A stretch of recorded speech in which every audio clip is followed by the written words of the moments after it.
Good morning, and please silence all electronic devices. Welcome to the January 23rd, 2022 Strategic Planning and External Relations Committee meeting. My name is Commissioner Pat Kemp, and this meeting format is hybrid. Quorum is not physically present, but committee members are present at the HART administrative offices in Ybor City. And the rest of the committee members are participating via communication technology. We'll do the Pledge of Allegiance first. Please join me.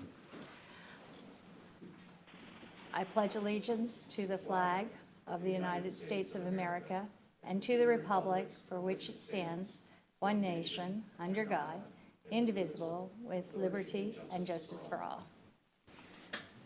Okay. And if we could please have a roll call. Committee Member Hudson indicated he would be absent. Committee Member Johnson. Here. Committee Member Kemp. Here. Committee Member Schisler. Here. You do not have a physical quorum, Madam Chair. Thank you. So we will, the rules for participation and roles and responsibilities of all committee members are provided in the packet. Do we have any public comments at this time? No, ma'am, there was no one pre-registered. Thank you. So this concludes the public input section. We'll defer the, oh, thank you. Okay. Is there anyone in the audience who would like to speak? Okay. Okay, seeing none, we will conclude the public input section of the meeting.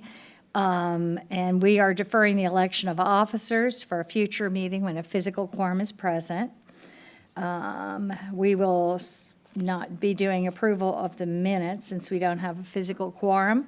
And we'll move now to our presentations and have federal and state legislative plans. We have our first presentation. Our consultants from Holland and Knight are recognized to present. Thank you, members. I'm Kimberly Case. I'm the Senior Policy Advisor at Holland & Knight, and I represent HART in Tallahassee. You'll also be hearing from my colleague, Lisa Barkovic, who represents HART in Washington.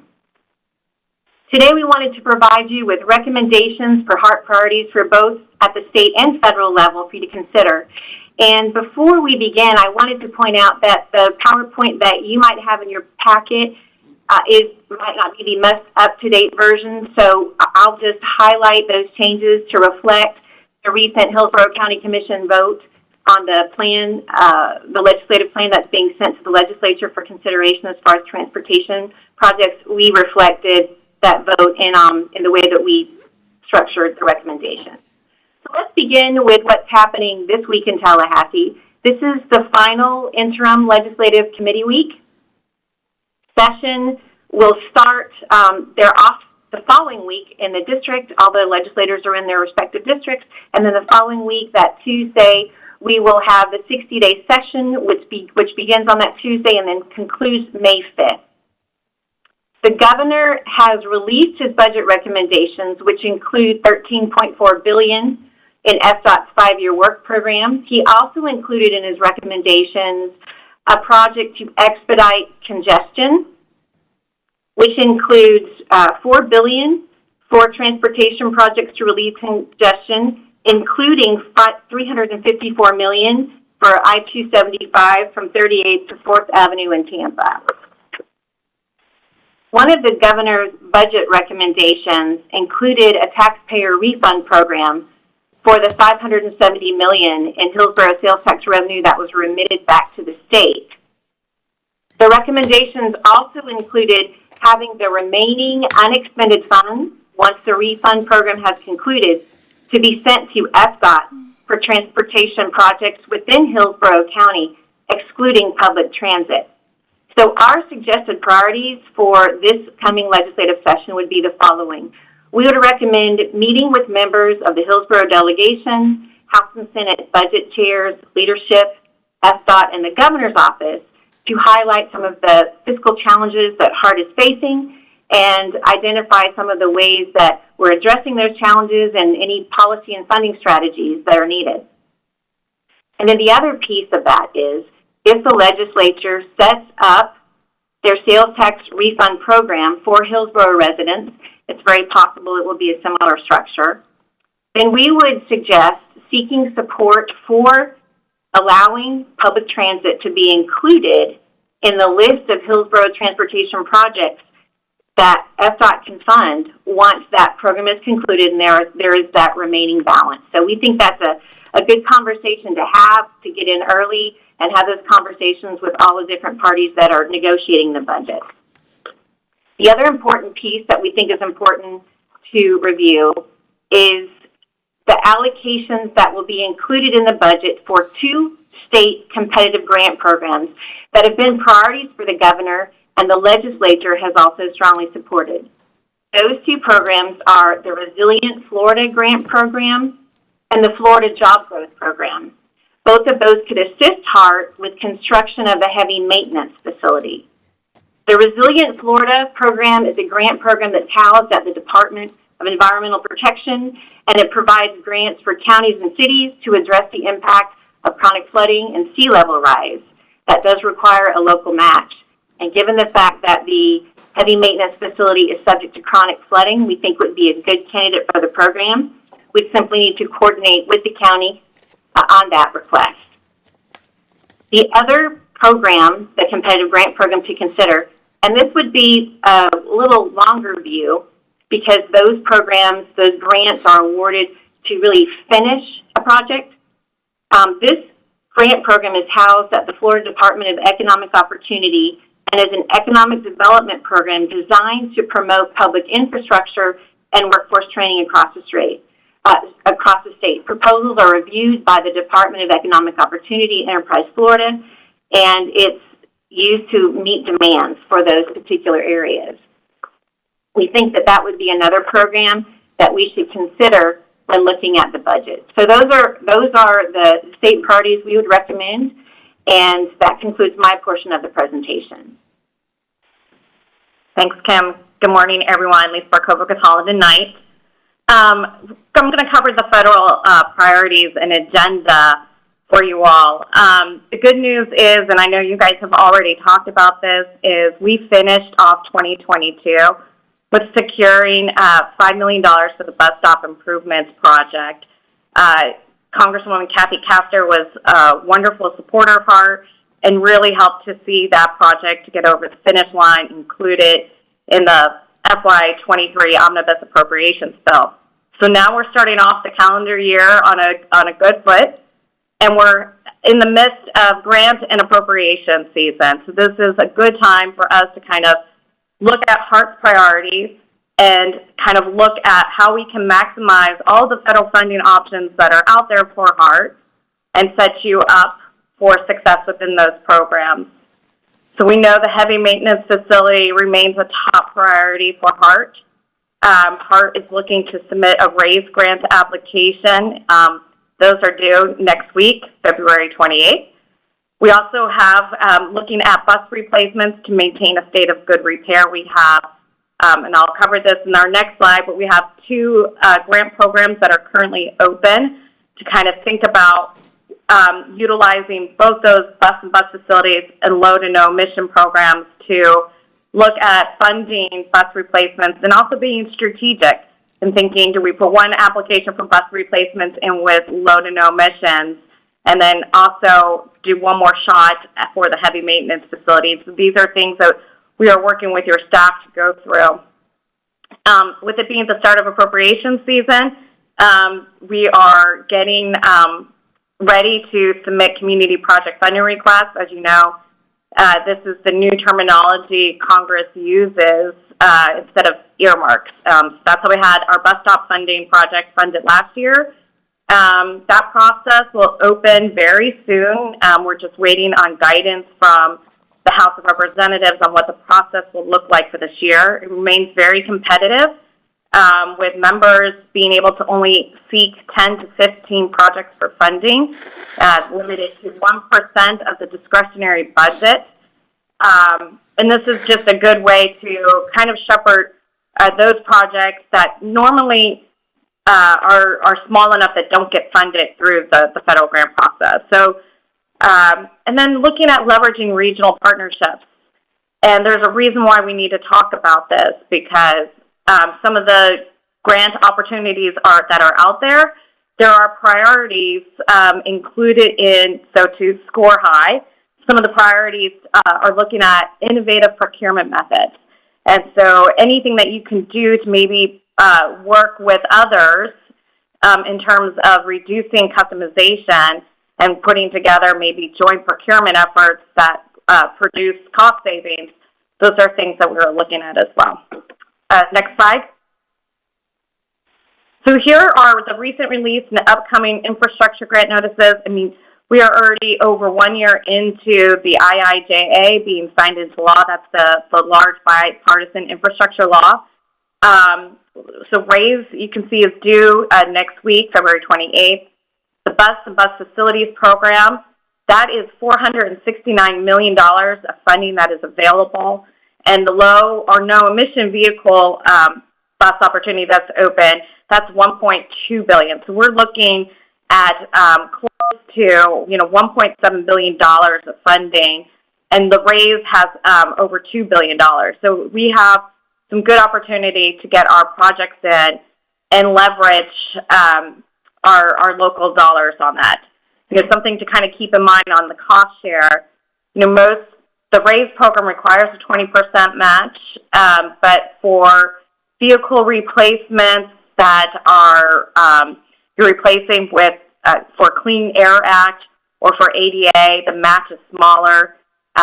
You can get a 85% federal match and 15% local match, and 90% match for facilities that are looking to be built to also be Clean Air Act compliant or ADA compliant. Again, charging and fueling infrastructure, I said opening soon. We just did get guidance last week that came out from the administration, and that notice of funding should be out any day. TOD, which HART has been successful for in applying for funding, that will be opening soon. Thriving Communities, the Reconnecting Communities Program and Neighborhood Access Equity Grant Program, those will be opening late spring. And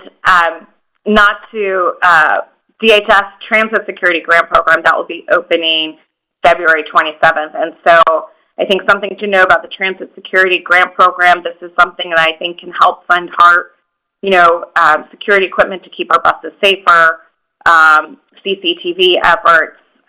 Florida was kind of shut out of the program for the last 5 years, but we just saw the first grant be issued last year. And so they're really, the Department of Homeland Security is really looking to get back into geographic diversity on the Transit Security Grant Program. And one other program I realized is missing from this list is Areas of Persistent Poverty.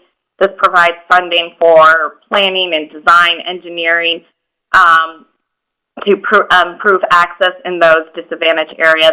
And that application is due March 10th. Next slide.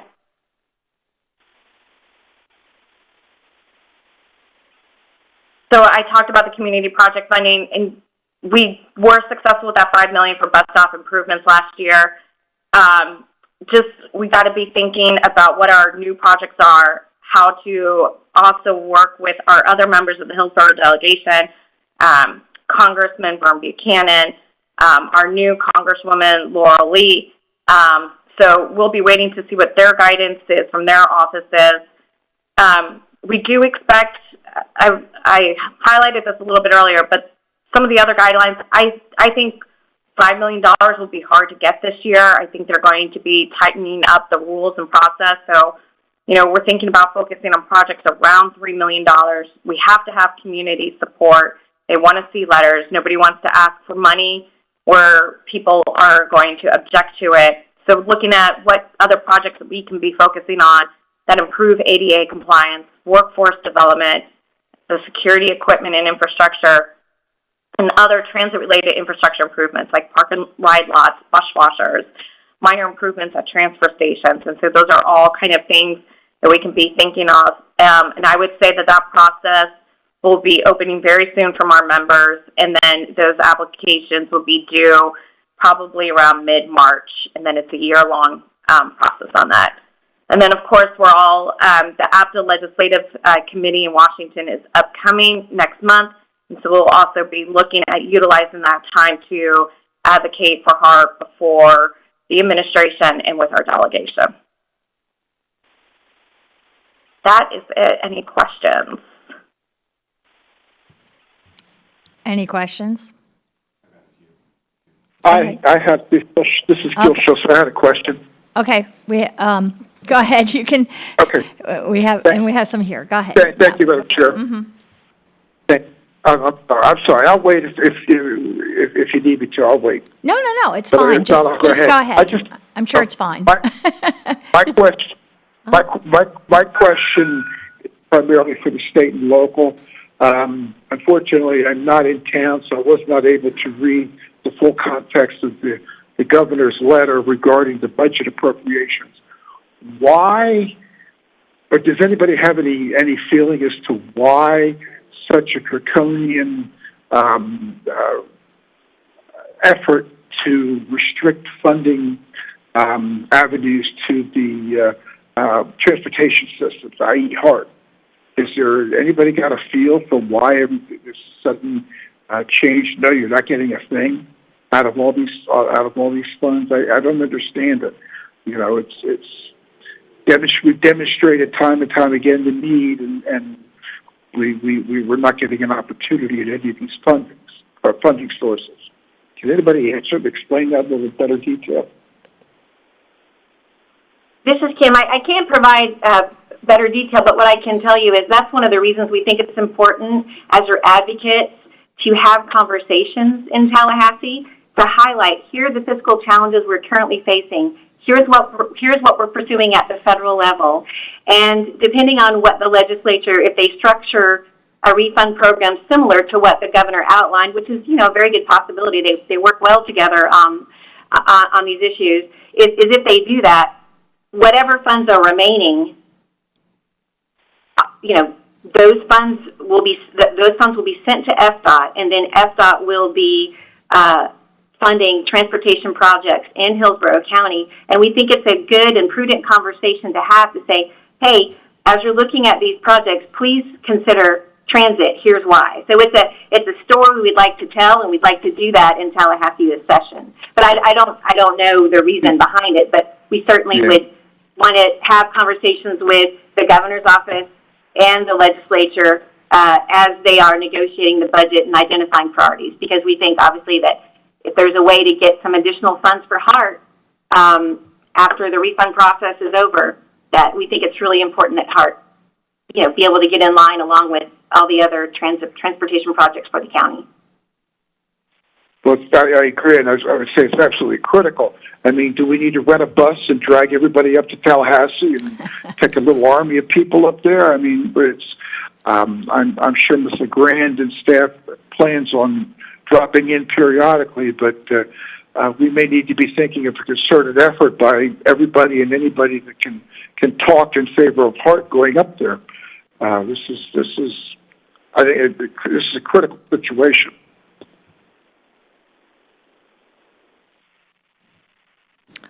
Okay, I think, do you have any other? All right. Yeah, that's all I had. I'll stop there. I couldn't agree with you more on your comments, but, Mr. Johnson. Oh, thank you, Madam Chair. So I've got a few different things, and Kim, Lisa, I'm going to be going probably back and forth on y'all for a little bit. But first, I wanted to highlight what Councilman Schisler said regarding us having conversations with the governor's office and with Tallahassee. I think that's something we should be having all the time, not just when we look at the public transit part being excluded from that language. I'm sure that there's reasons that we probably would need to hear or would like to be able to discuss.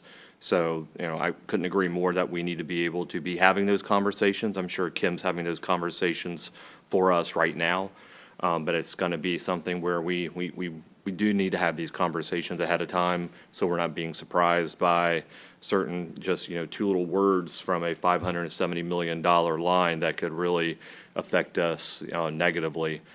So I know Kim's already working on that, so I'm not going to really get too much into that. Where I really had more questions on the state side, Kim, was on some of the big grant buckets that are probably going to get hopefully filled again when it comes to the DEO grants and that Resilient Florida grant. Tell me if if I still have this right, Kim, when it comes to the DEO grants, there is no real timeline on those, correct? It's just, those are given out by DEO when they're ready to be given out. Correct. It's rolling. It remains open. That's right, Commissioner. Okay, good. That's, excuse me. So that's something that, and having gone after that grant before, I think that's something, and I'm sure that, and if we don't, we need to work on this, but I'm sure that Ms. LeGrand already has some ideas of how would we be able to go about that. Kim, and tell me if I'm wrong on this, I'm imagining that as far as like kind of the parameters or where they want us to be able to stick, as far as projects go, those really haven't changed much. It's just going to be whether or not the appropriation is there to be able to continue the grant, correct? Correct. Okay, yeah, that would be something I think that would be critical for us to be able to get in there quickly on that. Also, with the fact that we are having we want to have conversations with the governor's office to show, that we are doing the right things, and when it comes to public transit, we can be leaders in that. I think it would be a perfect opportunity for us to have that initial conversation, but also to be able to discuss, how some of these grant dollars through DEO would be meeting some of the priorities that the governor would have. I think that would be an excellent conversation for us to start off with. And as far as the Resilient Florida grant, I think there's another good opportunity for us, as Kim mentioned. Would like to be able to try and see something. Now, Kim, remind me, is that something that is that similar to DEO where it's rolling, or is it a typical grant type of timeline? Yes, Commissioner, that is a typical grant timeline that will, once we see, the budget passes the next fiscal year, more than likely we'll get some guidelines, and in the summer they'll open it up, for several months to apply. So, we'll definitely keep you posted on that as we get closer to the summer, and we'll know at what level they're funded at. Okay, perfect. Okay, I think that's it for you, Kim. Lisa, it's your turn. Okay. Well, first, thanks, Kim, for all the updates on that. I really appreciate it with us getting so close to session. I know you're getting super slammed right now, so thank you for all your hard work for us. Lisa, you still there? Yes. Okay, Hi. perfect. So first question for you regarding the CPFs. What kind of a time? I know that was supposed to be happening soon, but we're looking probably like the next month or within the next 30 days that we'll get those guidelines? Or even I would expect we would get them. I would expect to get them within the next 2 weeks. The Senate has already started putting out their guidance, and our senators have not participated in the process. We haven't seen anything from them, but on the House side, we're expecting the House Appropriations Committee to come out with their guidance within the next 2 weeks. And then our members of the delegation will then start their process. And so it will be for the next month. And then the president's budget request will come out on March 9th. He'll submit his budget to Congress, and that will continue the appropriations process from there on out. Perfect. Okay, I just wanted to make sure that we were ready to go on that one, and I think that expectation-wise, I don't think anybody's going to be surprised. There's going to be lower dollar amounts for some of these projects, so I think it's going to be even more critical for us to make sure that our project ideas, or at least the things that we're going to pitch, are going to be airtight, so we do have the opportunity to be as successful as we can on those. I believe, and you can tell me about this, Ms. LeGrand, we have had all the new delegation members out to visit us, correct? May I respond, Madam Chair? Yes, you may. So we have invited the delegation. We had a couple of folks actually come and tour the facility, And we had, and Ms. Pay, I'm going to ask you if you can step to the podium and just let me know exactly which representative showed up at the actual tour. And we had a lot of aides. We just had one elected and then mostly the aides. Ms. Pay, if you don't mind sharing who actually participated. Good morning to you. Good morning, Board, Madam Chair, Ms. LeGrand. To answer your question as to who actually toured the facility, I believe it was the new congressional delegate. Please assist me with the name, Karen. Are we talking about the state, or are we talking about the congressional? I was talking about the congressional delegation, I'm sorry. Oh, okay. Oh. I So thought you meant the it would be state. Laurel Lee, I mean, as far as new congressional members, I think Laurel Lee would be with the first one that would come to mind, as far as the new delegation members. Other than that, I think that everybody else remained the same. That is correct, sir. We were referring to the local state delegation members that came out to tour the facilities. There were a few of their aides that toured the heavy maintenance facility. We spent a great deal of time with them. They showed a great amount of interest in helping HART. Following the tour, I did provide them as well some photos and some supporting information, just to provide a little bit more information on the needs of HART to assist us in securing additional funding.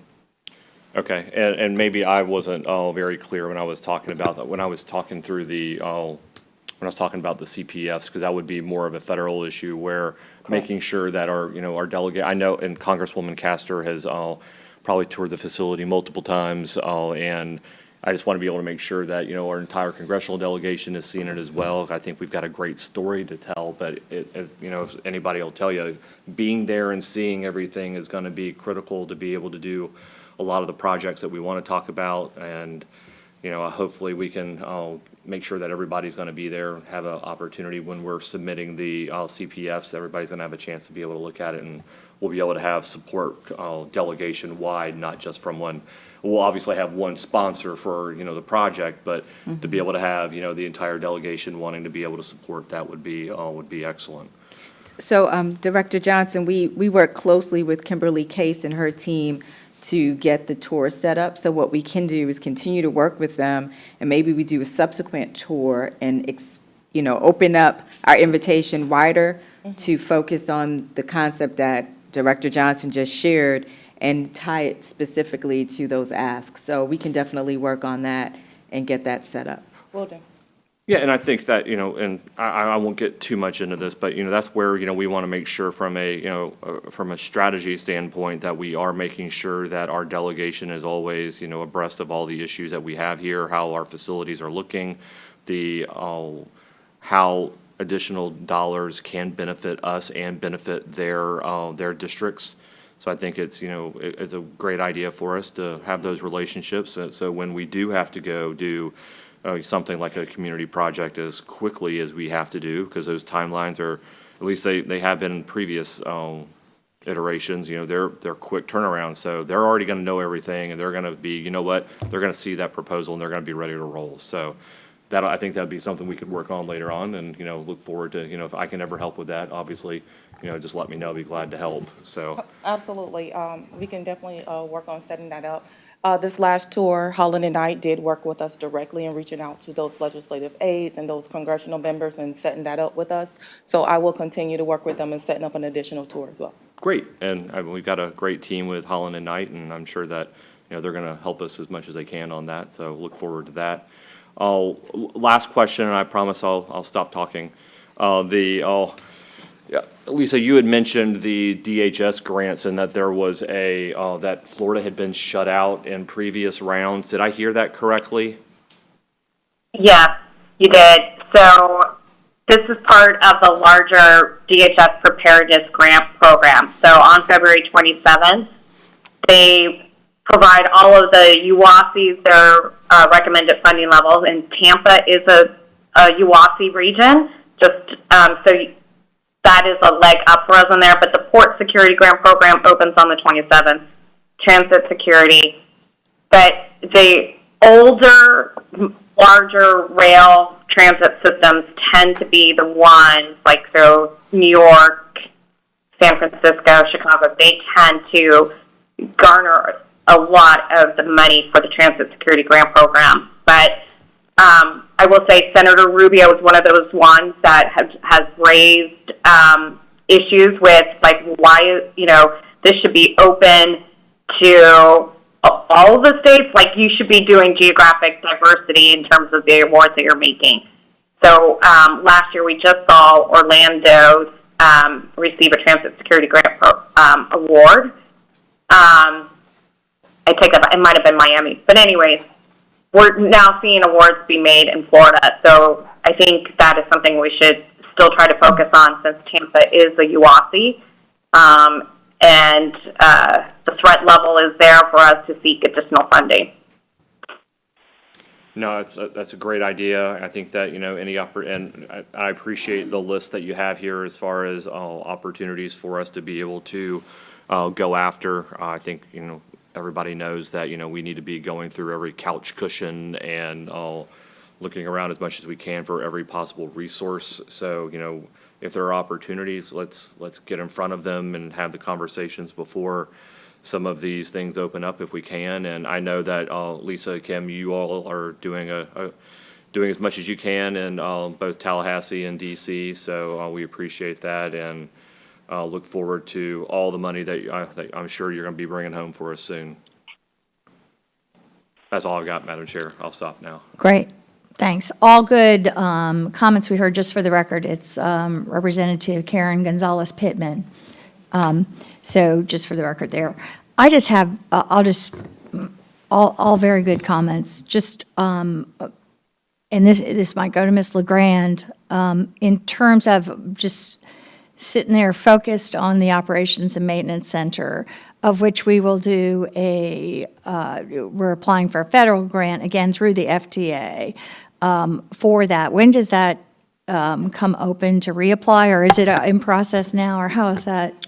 What's the status? Yes, so if you look on the screen right now, the grant that you're speaking of is the first one, the RAISE grant, and that's due on the 28th of February, so that's next week. So we're fully, in the throes of that. We're actually going through the process, working with the consultant that's helping us with the grant application to finalize that. So we'll have to submit that by the 28th.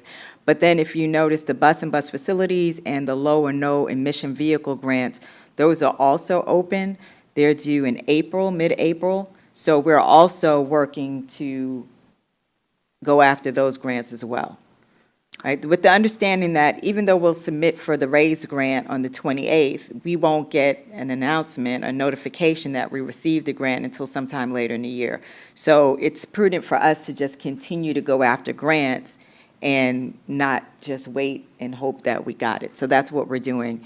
We're also going to go after some additional funding for buses, just because, as you know, we have robbed Peter to pay Paul for the heavy maintenance facility. Right. So we're taking the $5 million annual allotment that we get from the TPO, and we ask them to allow us to transfer that to the heavy maintenance facility. So because of that, we're going to be aggressive also finding grant dollars to replace buses. So that's also what we'll be doing with the low or no emission vehicles. So we'll be going after additional buses. That's what I was wondering about too. So I know we still have 25 million out to be matched.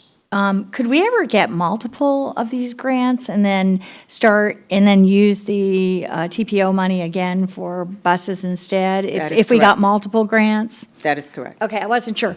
And so then also is there, and I guess this would come later, but to Director Johnson's questions about the Resilient Florida Grant and the Department of Economic Development, I guess it is, DOE.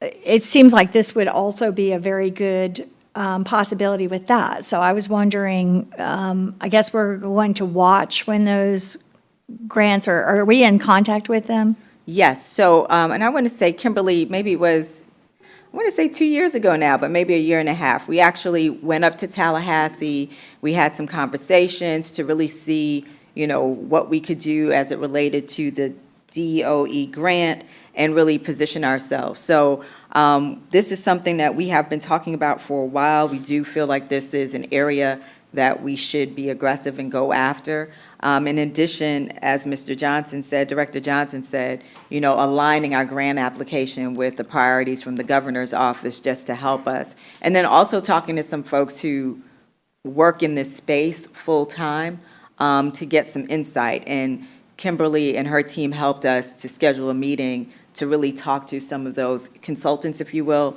who spend most of their time in this space. So I think we've done our due diligence, and now we're in a position where we feel comfortable that this is a good approach for HART. I don't know, Kimberly, if there's anything you wanted to add to that. Sure. Thanks, Ms. Loren and Madam Chair. Yes, just for the Resilient Florida, we believe that will be significantly funded at a high level again this year in the budget.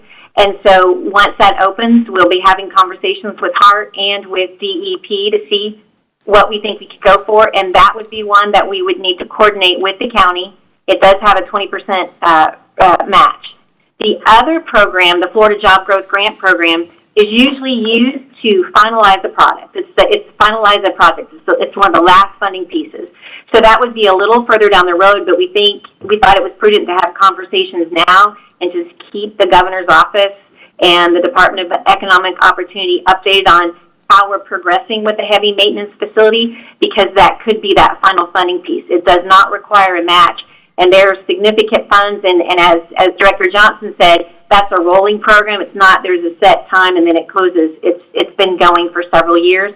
So we think it's potentially a really good candidate for us just a little further down the road. Whereas Resilient Florida would be something that we could possibly pursue this summer.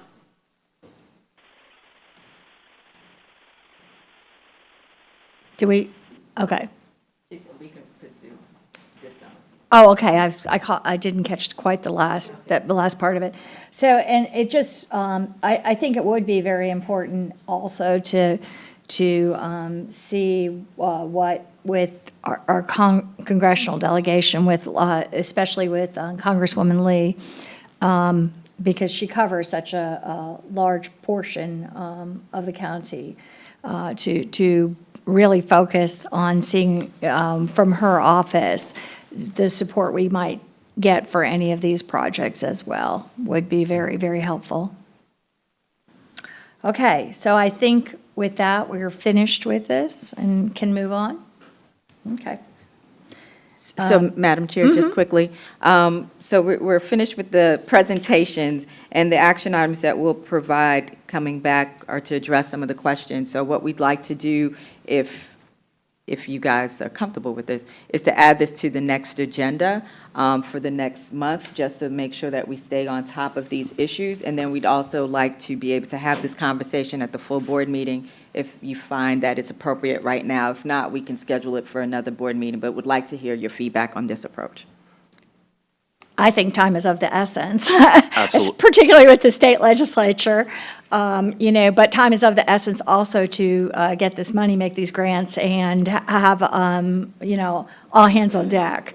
So I would just be very much in. I would agree with that, and also with, as Commissioner Kemp just mentioned, with session coming, with the CPF deadline, or not deadline, but opening looming, I think this is exactly the kind of stuff that the committee needs to be looking at for at least the next probably 2 to 3 meetings, to where these are almost standing items due to the quick nature that decisions will have to be made on some of these. So I think it would be probably in our best interest to kind of, again, keep these as kind of like standing items, and we can always skip over if we need to, but let's at least be prepared to talk about them at the next meetings.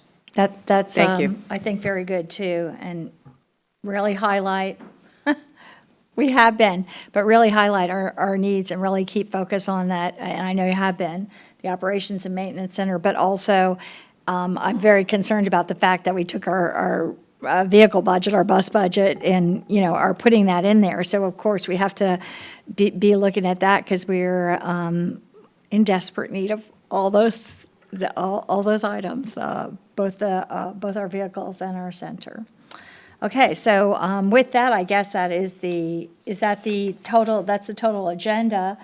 for the Strategic Planning and External Relations Committee. So Madam We Chair, have there one was a more s- item. Yeah, Oh, there I'm was a second sorry. presentation. Transit Development Plan. How could I Okay. miss that? I turned it over and just saw old business, new business. Okay.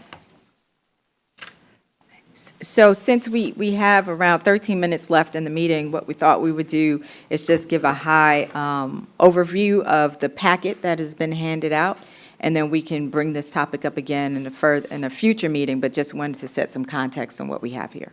Sure. Thank you very much. Good morning, Madam Chair, committee members, and Ms. LeGrand. So just a quick update on the TDP and specifically as it relates to some of the items you guys have been talking about this morning in terms of the project. So first, I'll just touch the mission, vision, and goals. These you guys saw earlier in the year as part of the TDP. This is what our updated mission is and our updated vision, really just focusing back on the business and focusing on, what we want to do in the future. Goals and objectives are really just summarized in four big areas. It's really about prioritizing our financial sustainability, as we've talked about a lot this year, and prioritizing our people. So that's our community, our riders, and obviously our employees as well. We've broken up our objectives into both long-term and short-term. So the short-term are really kind of the first 5 years, which lines up really nicely with our capital program as well. Really about evaluation on the financial side, identifying opportunities for growth, and seeking additional funding, as we've talked about a little bit this morning. In terms of prioritizing the customer experience, it's really related back to that TDP. So some of what the customers are asking for in terms of better technology, better real-time information, better amenities at the bus stops as well, and obviously, enhanced communication too. In terms of our employee success, again, within that first 5-year plan, really improving our strategies for recruiting, a focus on DEI, and creating opportunities for sharing ideas with our employees internally, whether that's service changes or pieces in our budget and capital program. And then lastly, obviously, the enhancing of community value. So really collaborating with other agencies, other government entities, and just growing our partnerships locally with, from a workforce perspective, and others with HCC and other technical schools. The last thing I'll touch here is really just the focus on our 5-year capital plan.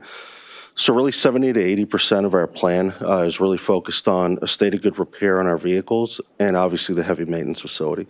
We have some money obviously appropriated for the bus stop shelters, and the technology that you see there is really about the AVL APC program on both our fixed route and our paratransit. And that is the presentation. Thank you. Short and sweet. I know you have a lot more to do, but, but that works for today. Thank you Sure. very much. My pleasure. Any questions about that? Okay. And Madam Chair, just one thing, we have provided a handout that shows the system overview. Nice. And this is information, we have a system map that all of our customers can see on our website. And what we've also done is provided you with, a printed out copy of our system map with all the routes on it. And then we've also segregated the routes based on their frequency. So we've also put that on a handout for you. So if you hold on to these handouts and use them in future meetings, and Chair Kemp, I think you are the one who requested that, once a quarter or so, we bring a couple of routes. So if you think of this as your handy dandy guidebook, as we go through that process, you'll be able to follow along with this handbook, and then also look at it at your leisure. If you have any questions, you can definitely share it with us. This is nice. I feel like Christmas. Yeah, there you go. It's your President's Day gift. There we go. Okay. And forever, although we have very limited route minutes, I mean, 15 or 20 or, as we know, unfortunately, half hour, an hour, but that most of our routes are hourly. But forever, I've really wanted, to be marked in terms of, to really get a sense of the system, to be marked in terms of color, so that you really understand, what's running hourly and what's running half hourly, kind of where the strength of your system, your regular service and your strengths are and aren't, but also to, as a good guide for people to figure out what they need to do in terms of using HART. Right. So I really like this. It's really good. Thank you. And then the last thing before we move on, just wanted to share, I guess this would be new business, so I'll wait for you to say new business. Okay. Anything else with regards to this at this time? Okay. Old business, new business. Okay, so the new business. I just wanted everyone to know, I know we're about to conclude the meeting. We do have our HART bus for Black History Month. It is outside, so when you Oh, leave, nice. please take a look at the bus. It's been really well done, and we're always very proud of our buses. They've been winning awards every year, I've been told by staff, so they're very proud of the work that we've done. And just for context, we design it ourselves in-house, and our team is the one that comes up with the look and feel, and then we get the artwork replicated for the wrapping. So when you leave out of the meeting, it will be outside, so please take a look at our vehicle. Right, Mr. Campbell? The vehicle is outside, yes. So, and it'll be outside after each one of the committee meetings today, so after operations and finance. So I just want to, anyone who's leaving after this one, it is outside. And Director Schisler will make sure that it's available when you come back so you can see it as well. That's excellent. That's excellent. Are we going to, well, I guess I guess it would have to be next month if we did it for a regular meeting, but I think it'd be great to, I'm excited about seeing it. Thank you. Okay. Yes, thank you. And with that, we will adjourn.